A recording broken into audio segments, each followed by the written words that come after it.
السلام علیکم۔ ہمارے یہاں دنیا میں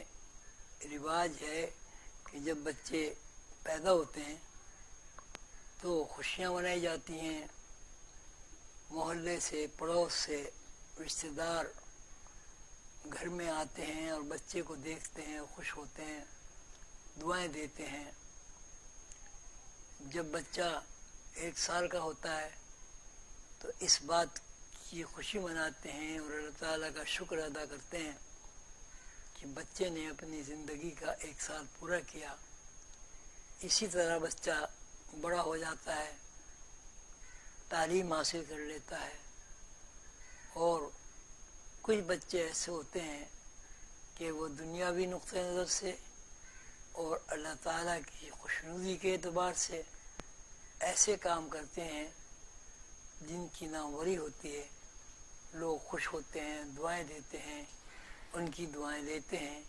اور والدین کو مبارکباد دیتے ہیں۔ اسی طرح جب آدمی اس دنیا سے سفر کرتا ہے اور دوسری دنیا میں چلا جاتا ہے تو ہر سال اس کی وفات کی تاریخ کے اعتبار سے لوگ جمع ہوتے ہیں، ایصال ثواب کرتے ہیں، کھانے تقسیم کرتے ہیں، اور ساتھ ساتھ اس بندے نے جو کارہائے نمایاں انجام دیے ہیں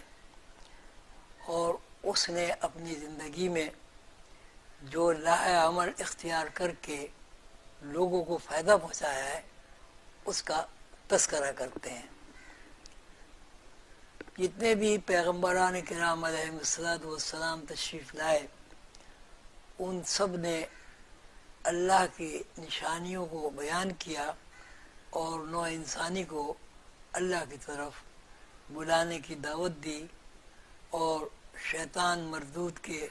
کاموں سے بچنے کی ہدایت عطا فرمائی۔ ہر سال سیدنا حضور علیہ الصلوۃ والسلام کی عید میلاد النبی کے میں بھی یہی ہوتا ہے کہ مقررین رسول اللہ صلی اللہ علیہ وسلم کی تعلیمات کو اجاگر کرتے ہیں۔ رسول اللہ صلی اللہ علیہ وسلم نے اسلام پھیلانے میں جو کارہائے نمایاں انجام دیے ہیں، جو تکلیفیں برداشت کی ہیں اللہ کے لیے، وہ ان تکلیفوں کا بیان کر کے رسول اللہ صلی اللہ علیہ وسلم کی تبلیغی زندگی کا عمل جو ہے اس کو ظاہر کرتے ہیں۔ اسی صورت سے رسول اللہ صلی اللہ علیہ وسلم کے نائبین جن کو علماء حق کہا جاتا ہے، جب وہ اس دنیا سے رخصت ہو جاتے ہیں تو ہر سال کی اس تاریخ کو جس تاریخ میں انہوں نے اس دنیا سے پردہ فرمایا ہے ان کی یادگار کے طور پر لوگ جمع ہوتے ہیں اور انہوں نے اللہ کے لیے اور اللہ کے رسول صلی اللہ علیہ وسلم کے لیے جو کارہائے نمایاں انجام دیے ہیں ان کا تذکرہ ہوتا ہے، اور اس بات کا اعادہ کرتے ہیں کہ جس طرح اللہ کے محبوب بندے نے اللہ کے رسول صلی اللہ علیہ وسلم کی تعلیمات کے فروغ کے لیے زندگی میں جد و جہد کی ہے، ہم بھی اسی صورت سے کوشش کریں گے کہ ہم بھی ان کے نقش قدم پر چل کر ان کی تعلیمات کو دنیا میں پھیلائیں اور لوگوں کو بتائیں کہ اللہ کے رسول صلی اللہ علیہ وسلم کے غلام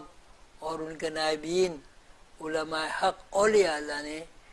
رسول اللہ صلی اللہ علیہ وسلم کی تعلیمات کو عام کرنے کے لیے اور پیغمبروں کی تعلیمات کو عام کرنے کے لیے یہ جد و جہد اور کوشش کی۔ ان کی کوششیں اور جد و جہد الحمدللہ اللہ تعالیٰ کے یہاں مقبول ہوتی ہیں، لوگوں کی اصلاح ہوتی ہے، اور ایک بہت بڑا گروہ اس بات کی کوشش اور جد و جہد کرتا ہے کہ اللہ کے بندوں نے اللہ کے لیے اور اللہ کے رسول صلی اللہ علیہ وسلم کے لیے جو ایثار کیا ہے، جو محنت کی ہے، جو جد و جہد کی ہے اور جو قربانیاں پیش کی ہیں، ہم بھی اس جد و جہد کی سامنے رکھتے ہوئے ہم بھی کوشش کریں گے اور اللہ کے اور اللہ کے رسول کے مشن کو پھیلانے کے لیے لوگوں کو جمع کریں گے، لوگوں کو اپنا ہم خیال بنائیں گے اور لوگوں میں اخلاقی تعلیمات کو عام کرنے کے لیے ان کی خدمت میں وہ باتیں عرض کریں گے جو اللہ نے اور اللہ کے رسول صلی اللہ علیہ وسلم نے پسند فرمائی ہے۔ یہ جو عرس ہوتے ہیں اور یہ کرام کے، اس میں آپ کے سامنے کیا ہوتا ہے؟ یہی ہوتا ہے کہ لوگ جمع ہو جاتے ہیں اور اللہ کے اس محبوب بندے کی ان تعلیمات کا پرچار کرتے ہیں جن تعلیمات کی بنیاد پر وہ بندہ بارگاہ خداوندی میں مقبول ہوا اور اس نے اپنی زندگی کے ماہ و سال جد و جہد اور کوشش میں گزار کر الہی مشن کے فروغ کے لیے جد و جہد اور کوشش کی۔ جس طرح عید میلاد النبی ہوتا ہے، اسی کی نقل میں اولیاء اللہ کے دنوں کی بھی ہم محفل کرتے ہیں، لوگوں کو جمع کرتے ہیں اور ان کی تعلیمات کا پرچار کرتے ہیں۔ اس سے فائدہ یہ ہوتا ہے کہ جو لوگ جمع ہوتے ہیں ان کی جو تعلیمات ہو چکی ہیں یا جن کی ابھی تعلیمات نہیں ہوئی ہیں، ان کو ایک راستہ مل جاتا ہے صراط مستقیم کا، اور وہ اس راستے پر چل کر انبیاء علیہم السلام کی سنت پر اور رسول اللہ صلی اللہ علیہ وسلم آخری نبی جو ہیں ان کی سنت پر ہم عمل کرتے ہیں۔ الحمدللہ حضور قلندر بابا اولیاء رحمۃ اللہ علیہ اسی قبیل کے ایک شہ سوار ہیں اور اللہ کے رسول حضرت محمد صلی اللہ علیہ وسلم کے نائبین میں ہیں۔ ان کے علم کو فروغ دینے کے لیے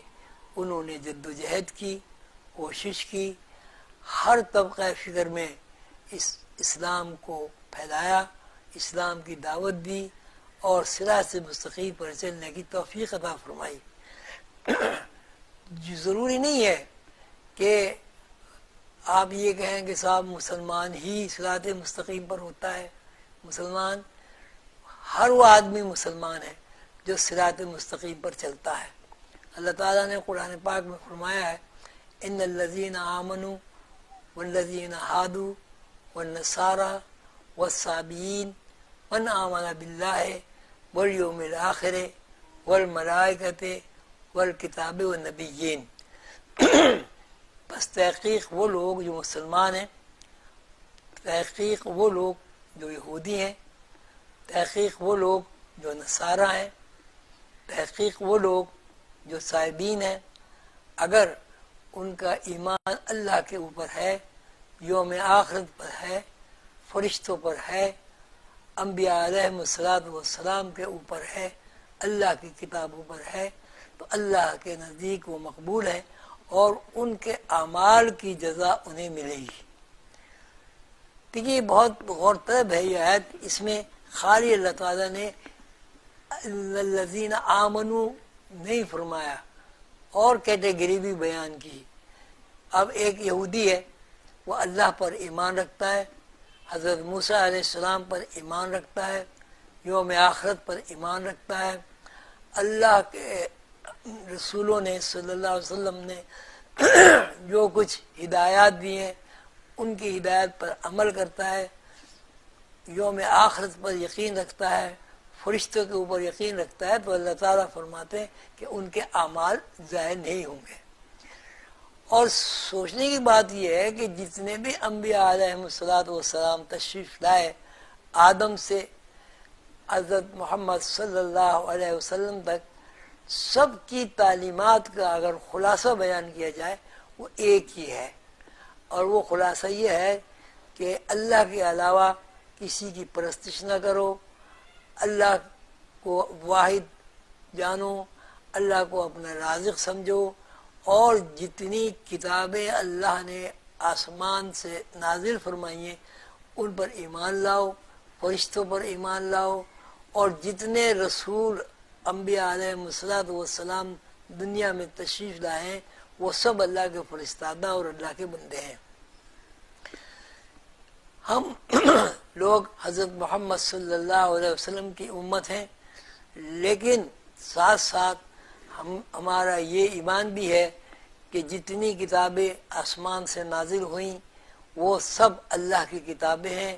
اس میں توراہ ہے، بائبل ہے، قرآن ہے، اور دوسرے جو صحائف ہے جو اس وقت جو ہے ان کے نام ہمارے سامنے نہیں ہیں۔ اور جتنے پیغمبر علیہ السلام تشریف لائے، حضرت آدم، حضرت نوح، حضرت ابراہیم علیہ السلام، حضرت اسماعیل علیہ السلام، حضرت اسحاق علیہ السلام، اور حضرت سلیمان علیہ السلام، جتنے بھی پیغمبر تشریف لائے ان کا آسمانی کتابوں میں بالوضاحت تذکرہ ہے، کسی نبی کا مختصر تذکرہ ہے۔ وہ ان سب پر ایمان لانا، ان سب پر اس بات کا یقین رکھنا کہ وہ اللہ کے فرستادہ نبی ہیں اور اللہ تعالیٰ کے مشن کو انہوں نے چلایا ہے۔ مشن کی جو بنیاد ہے تمام پیغمبروں کی تعلیمات کی روشنی میں، وہ یہ ہے کہ اللہ واحد لا شریک ہے، کہ اللہ کا کوئی شریک نہیں ہے۔ اللہ ہی سب کا رازق ہے، اللہ ہی حیات و ممات کا مالک ہے، اور اللہ ہی نے ہی اپنے پیغمبروں کو 1,24,000 جن کی تعداد بتائی جاتی ہے اس دنیا میں بھیجا ہے، اور ہر پیغمبر علیہ السلام نے اللہ کا یہ پیغام پہنچایا ہے کہ اللہ ایک ہے، وحدہ لا شریک ہے، اس کے علاوہ کسی کی عبادت نہیں کی جا سکتی، اور اللہ کے رسول اللہ کے قاصد ہیں، جو کچھ وہ کہتے ہیں اللہ کا پیغام دہراتے ہیں، اور جو کتابیں ہیں وہ اللہ کی کتابیں ہیں، توراہ، انجیل، جسے بائبل بھی کہتے ہیں، آپ کے وید، آپ کی یہ قرآن کریم آخری کتاب، ان سب کا مطالعہ اگر آپ کریں گے تو سب میں ایک بات کی دعوت دی گئی ہے، وہ یہ کہ اللہ ایک ہے، وحدہ لا شریک ہے، اور اللہ کے علاوہ کسی کی عبادت نہیں کی جا سکتی۔ اللہ رازق ہے، سب کو رزق دیتا ہے، اللہ غفور الرحیم ہے، اللہ معاف کرتا ہے، اور تمام انبیاء علیہ السلام اللہ کے برگزیدہ بندے ہیں، پیغامبر ہیں، اور اللہ کی کتابیں جن پیغمبروں پہ نازل ہوئیں وہ اللہ کا ایک مکمل ریکارڈ ہے اس بات سے متعلق کہ نیکی کیا ہے، برائی کیا ہے، اخلاق کیا ہے، اور اللہ کے بندے کا جو رشتہ ہے وہ کیا ہے۔ اس میں بنیادی رشتہ جو ہے وہ یہ ہے کہ اللہ کے علاوہ کسی کی عبادت نہ کی جائے، اور اللہ کے علاوہ کسی کو بڑا نہ سمجھا جائے، اللہ سب سے بڑا ہے۔ الحمدللہ سلسلے بھی بہت سارے ہیں، تقریباً 200 سلسلے دنیا میں رائج ہیں جو انبیاء علیہ السلام کی تعلیمات کو عام کرنے کی جد و جہد کرتے ہیں، اور اس جد و جہد میں زیادہ سے زیادہ روحانی پہلو کو اجاگر کرتے ہیں۔ اسی طرح یہ حضور قلندر بابا اولیاء جن کا نام اسم گرامی حسن اخرا محمد عظیم برخیا اللہ کے برگزیدہ بندے ہیں، اور اللہ کے وہ برگزیدہ بندے ہیں جن کو اللہ نے اپنی نیابت اور خلافت عطا فرمائی ہے۔ الحمدللہ سلسلہ کے جو حضرات ہیں وہ اس بات کی مسلسل جد و جہد کر رہے ہیں کہ قلندر بابا اولیاء رحمۃ اللہ علیہ کی تعلیمات جو فی الواقع تمام انبیاء علیہ السلام اور اولیاء اللہ کی تعلیمات کا عکس ہے، لوگوں تک پہنچائیں، اور لوگوں کو ایسے اعمال کرنے کی اور جد و جہد کرنے کی توفیق اللہ تعالیٰ سے مانگتے ہیں کہ اللہ تعالیٰ ان لوگوں کو جو اللہ کے لیے جد و جہد کرتے ہیں اور اللہ کے لیے کوشش کرتے ہیں، اللہ تعالیٰ ان کو قبول